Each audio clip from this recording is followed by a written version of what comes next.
근데 삼성전자 같은 경우 좋은 게 뭐예요? 이 메모리 공정, 그리고 파운드리 공정, 그리고 선단 패키징 공정까지 한 번에 다 할 수 있습니다. 삼성전자는. 그래서 이 턴키로 이게 공급이 가능하기 때문에 사실상 이 HBM4 때부터는 조금 유리한 고지를 가져갈 수 있을 것이다라는 기대가 여전히 있어요. 매주 화요일 저녁 8시에 진행되는 무료 특강 아래에 고정 댓글에서 신청해 주세요. 데일리경제TV 시청자 여러분들 반갑습니다. 박성재 차장입니다. 요즘 시장의 흐름이 계속 하루가 다른 변동성이 좀 나오는 것 같아요. 특히 상반기 때 우리 시장을 주도했었던 주도주들의 흐름이 유독 조금 좋지 못한 것 같아요. 그래서 걱정들이 좀 많으실 것 같은데요. 오늘도 전반적인 이런 내용들, 인사이트 잘 한번 들어볼 수 있도록 하겠습니다. 미국 AI 데이터 센터 투자 지속 가능성에 대한 우려로 반도체 업종이 약세를 보이고 있는데 어떻게 보고 계신가요? 네, 사실 이 부분은 제가 그동안 좀 이야기를 많이 들어온 것 같습니다. 지금은 그 어느 때보다 투자 심리가 개선되는 것이 중요하다는 이야기를 드리고 있어요. 최근에 하이퍼스케일러 기업들 클라우드 매출 전반적으로 잘 나왔습니다. 그리고 전반적으로 다 지출을 확대한다라는 내용도 나오고 있어요. 사실 그동안 최근 2년 동안에 이 빅테크 기업들이 이 AI 데이터 센터에 대한 이 지출, 이 설비 투자 지출을 계속해서 끊임없이 늘려왔죠. 크게 늘려왔었던 것이 사실이고, 그럼 그 설비 투자가 늘어나면 그만큼 이 반도체에 대한 수요가 크게 늘어날 수밖에 없잖아요. 그래서 최근 1년 동안에는 이 반도체 대장주들 특히 굉장히 좀 강한 흐름을 보여준 것이 또 사실입니다. 근데 중요한 게 이 주가라는 것이요, 사실 컨센서스를 반영을 하는 것이 현재 주가인 거거든요. 그러니까 지금 최근에 당장 이번 2분기 실적에서 어떤 설비 투자를 빅테크 기업들이 늘리겠다라고 해가지고 그것만 보고 사는 사람은 없을 겁니다. 그죠? 오히려 다음 분기에는 만약에 줄일 수가 있다, 이런 우려가 섞이면 주가는 현재 지출을 늘린 것보다는 다음 분기에 줄일 수 있을 것이다라는 그런 부분을 먼저 반영을 하기 때문에 사실 이 컨센서스가 중요합니다. 그래서 사실 이런 해석들은요, 저는 사후 분석이라고 생각하는데 심리가 중요합니다. 이 투자 심리가 이렇게 좋지 못한 상황에서는요, 지출을 더 늘린다라고 하면은 이 빅테크 기업들이 지출을 더 늘려요? 그럼 이 지출에 대해서 이 지속성 여부에 대한 의구심을 갖게 되겠죠. 심리가 좋을 때는 지출이 늘리면 다음 분기도 당연히 늘리겠네 하면서 계속해서 이 반도체 주식들이 굉장히 강할 수가 있는 건데요. 지금 현재 투자 심리는 별로 좋지 못한 상황이죠. 그렇죠? 그래서 사실 이 동일한 내용도 이 심리 상황에 따라서 사후 분석이 달라질 수 있다라고 저는 생각을 합니다. 지금 심리가 안 좋은 이유는 사실 저는 가격적인 요인이 가장 크다고 생각하거든요. 그러니까 삼성전자 하이닉스가 이 고점 대비 50에서 60%나 빠졌어요. 그리고 필라델피아 반도체 지수도 30 며칠 만에 거진 30% 가까이 빠졌단 말이에요. 이 단기간 안에 이렇게 많이 급락이 나오다 보니까 사실상 이 신고가 랠리를 펼쳤을 때처럼 이 투자 심리가 쉽게 좋아지기는 쉽지 않은 거죠. 최근에 마진콜, 헤지펀드의 어떤 마진콜 물량이 다 해소가 됐다라고 해서 바닥을 쉽게 잡고 다시 한번 V자 반등으로 치고 가는데 지금 제한적인 상황인 것이 사실입니다.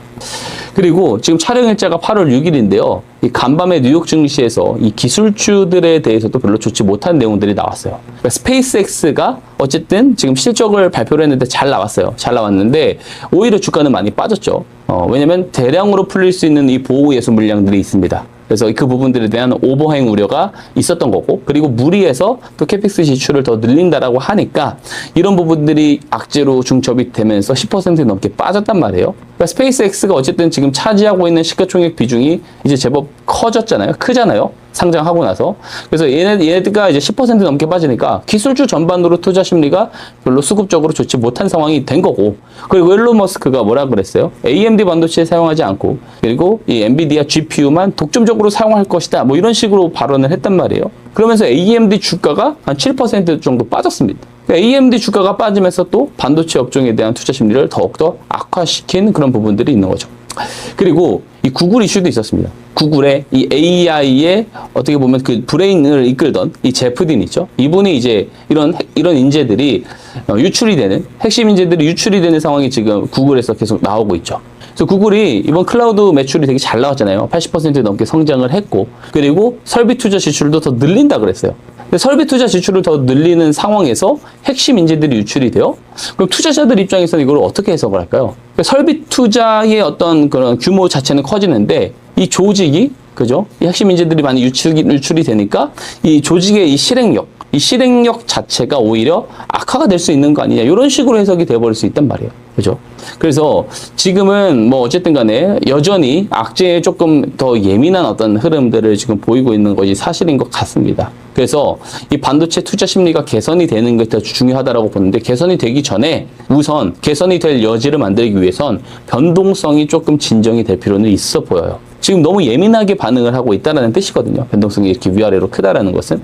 그래서 저는 차라리 이 투자 심리가 개선되는 것을 조금 지켜보는 것도 괜찮을 수 있다는 생각을 합니다. 그래서 변동성이 조금 축소되는 흐름들. 저는 이 반도체 업종에서는 당장 어쨌든 악재 이벤트들이 다 지나갔잖아요. 그러면은 서서히 축소될 가능성도 있을 수 있다라고 생각을 하고 있습니다. 올해 하반기 삼성전자와 하이닉스 전망을 어떻게 보시나요? 우선 어제도 제가 이야기를 드렸지만 바닥이 어디냐, 이거를 잡을 수는 없습니다. 삼성전자, 하이닉스 바닥이 어딘지 저도 모르겠습니다. 그 바닥 맞추려고 하면 안 된다라는 말씀을 어제 인터뷰에서 드렸고요. 그러면 지금 밸류에이션은 그럼 어떠냐라고 봤을 때 저는 싸다라고 봅니다. 어제 인터뷰할 때까지만 해도 삼성전자가 포워드 PER이 살짝 위에 있었어요. 근데 오늘 삼전 하이닉스 다시 빠졌잖아요. 그래서 지금 이 두 기업 모두 다 포워드 PER이 지금 5배 미만에 위치해 있습니다. 이 정도면 되게 싼 밸류라고 저는 봐야 된다라고 생각을 해요. 그리고 최근에 이 창신 메모리에 대한 악재에 대한 경계가 조금 있잖아요. 얘네들이 디램 공급을 더 늘릴 수 있다? 공급 확대할 수 있다? 뭐 이런 부분들. 이 악재에 대해서도 사실 너무 투자자들이 지금 예민한 상황이다 보니까 조금 더 확대 해석을 한 부분들, 과도하게 조금 우려한 부분들이 있다라고 생각을 합니다. 그래서 삼성전자, 하이닉스만 띄워놓고 보면 되게 좋단 말이죠. 그래서 삼성전자도 보게 되면 지금 잉여 현금 흐름 있잖아요. 이거의 50%를 주주들에게 환원하겠다라는 이야기를 했어요. 그러니까 주주 환원 정책의 이야기가 나오다 보니까 당연히 밸류업 요인이 될 수 있다라는 거죠.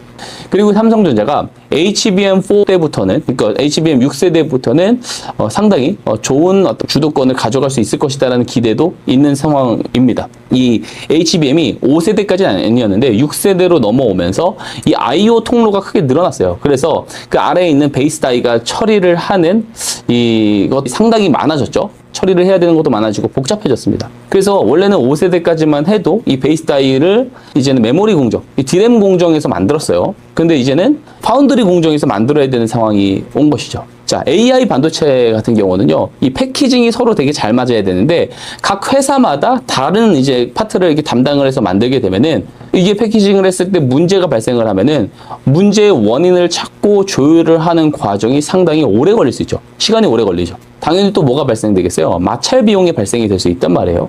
근데 삼성전자 같은 경우 좋은 게 뭐예요? 이 메모리 공정, 그리고 파운드리 공정, 그리고 선단 패키징 공정까지 한 번에 다 할 수 있습니다. 삼성전자는. 그래서 이 턴키로 이게 공급이 가능하기 때문에 사실상 이 HBM4 때부터는 조금 유리한 고지를 가져갈 수 있을 것이다라는 기대가 여전히 있어요. 다만 그럼에도 가장 그 중심이 되는 그 디폴트 값은 여전히 하이닉스가 HBM 쪽에서는 그래도 우위를 가져갈 것이다라고 보는 게 좀 지배적이긴 합니다.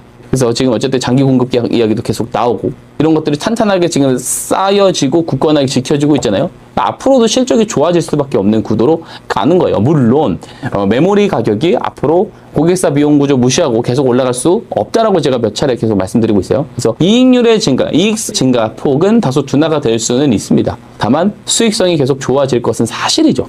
그러다 보니까 지금 밸류에이션은 굉장히 저렴하고 접근 가능해 보인다라고 말씀을 드리지만 이 저평가, 이 밸류에이션이 저평가되어 있다라고 해서 당장의 주가가 올라간다? 이 부분은 조금 다른 이야기라고 봐야 됩니다. 앞에서도 제가 이야기했지만 투자 심리가 중요한데 삼성이나 하이닉스는 50~60% 빠지면서 위에 상당히 많은 매물들을 쌓아왔어요. 거의 국민 주식이잖아요. 삼전 하이닉스 안 사면 바보 되는 것처럼 포모를 또 시장에서 만들었고, 자 그러다 보니까 위에 쌓인 매물들이 얼마나 많겠습니까? 그러면은 이게 다시 내용이 조금 좋아져가지고 반등이 나오면은 어때요? 기존에 보유하고 있었던 사람들, 오래 물린 사람들은요, 이성적 판단이 되겠습니까? 안 되죠. 본전 근처 오면은 매도하려고 하는 이 매도세의 압력도 있을 거란 말이에요. 그래서 계속해서 맞고 빠지는 그림들이 있을 수가 있다라는 생각을 하는 거예요. 그래서 삼전 하이닉스가 다시 올라간다고 했었을 때 4월에서 6월 동안에 보여줬었던 그런 상승 흐름을 기대하면 당연히 안 된다 라는 말씀을 좀 드리고 싶고, 올라오는 그 과정 속에서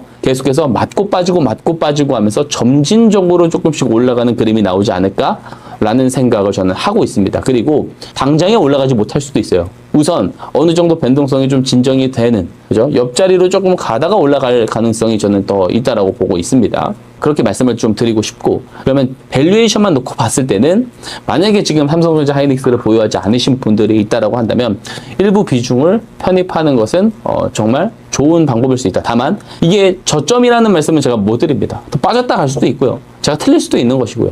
다만 밸류에이션만 놓고 봤을 때 접근 가능한 밸류에이션은 맞는 것 같다. 이렇게 이야기를 드리고 싶습니다.